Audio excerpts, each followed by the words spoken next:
ಅದಲ್ಲ, ನಿನ್ನ ಚಿತ್ತದ ಭಿತ್ತಿಯನ್ನು ಪ್ರಚೋದನೆ ಪಡಿಸುತ್ತಾ ಈ ರೀತಿ ಕೂಗು ಎನ್ನುವ ಹಾಗೆ ಆಕ್ಷೇಪ ಯಾರದು ಇಲ್ಲ. ಮುಂದುವರಿಸಿ. ಯಾರು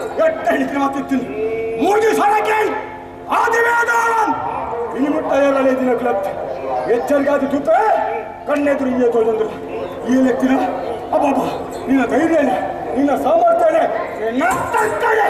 ನಿನ್ನ ದೈವಕ್ಕೆ ಮೆಚ್ಚೆ ನಾಯಿನಂತ ಒತ್ತು ಮತ್ತ ನಿನ್ನ ಅಮ್ಮೇರು ನಿನ್ನ ಅಪ್ಪೇರು ಮೆಂತಿನ ಉದ್ದೇಶ ಎಲ್ಲದ ದಾದಗಳು ಏನಾಗ್ತಿ ಏನು ಅಯ್ಯ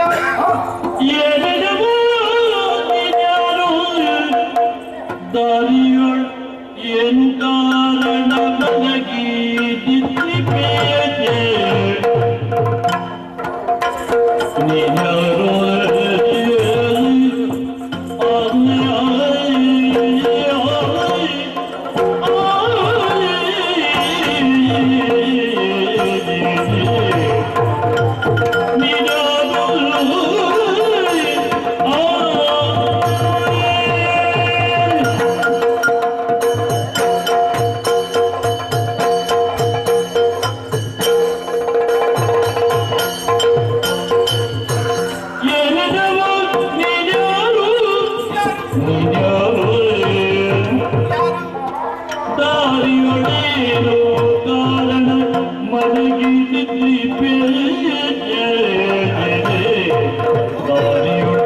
ಏನು ಕಾರಣ ಮಲಗಿ ನಿದ್ರಿಪೇ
ಪುಣ್ಯಾತ್ಮ, ಸಾವಿರಾರು ಮಂದಿ ಈ ದಾರಿಯನ್ನೇ ಅನುಸರಿಸಿಕೊಂಡು ಹೋಗುವವರು ಅದೆಷ್ಟೋ ಮಂದಿ ಆತ ನೀನು ಮಲಗಿದಾದ್ರೂ ಹೇಗೆ ಘಟ್ಟಕ್ಕೆ ಶಿರವನ್ನಾಂತ ಸಮುದ್ರಕ್ಕೆ ಕಾಲನ್ನು ಚಾಚಿ ಹೀಗೆ ದೀರ್ಘವಾಗಿ ಶರೀರ ಸ್ವಲ್ಪ ಆಚೆಚೆ ಗಮನ ಹರಿಸಿದ ಎಲ್ಲರಿಗೂ ನಿಂತುಕೊಂಡು ಸಾಕಾಗಿ ಹೋಯಿತು.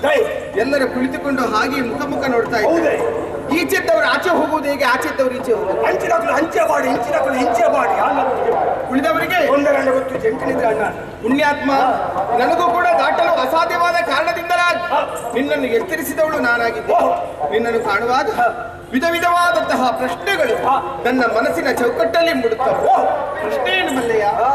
ನೀನು ಎಲ್ಲಿಂದ ಬಂದವ, ಯಾಕಾಗಿ ಬಂದವ, ಮುಂದೆಲ್ಲಿ ಹೋಗುವವ, ಎಷ್ಟೊತ್ತಿಗೆ ನಿಲ್ಲುತ್ತಿ ಎಷ್ಟೊತ್ತಿಗೆ ಹೋಗುತ್ತಿ ಎನ್ನುವ ಹಾಗೆ ಪ್ರಶ್ನೆ ಮೂಡುತ್ತಾ ಉಂಟು.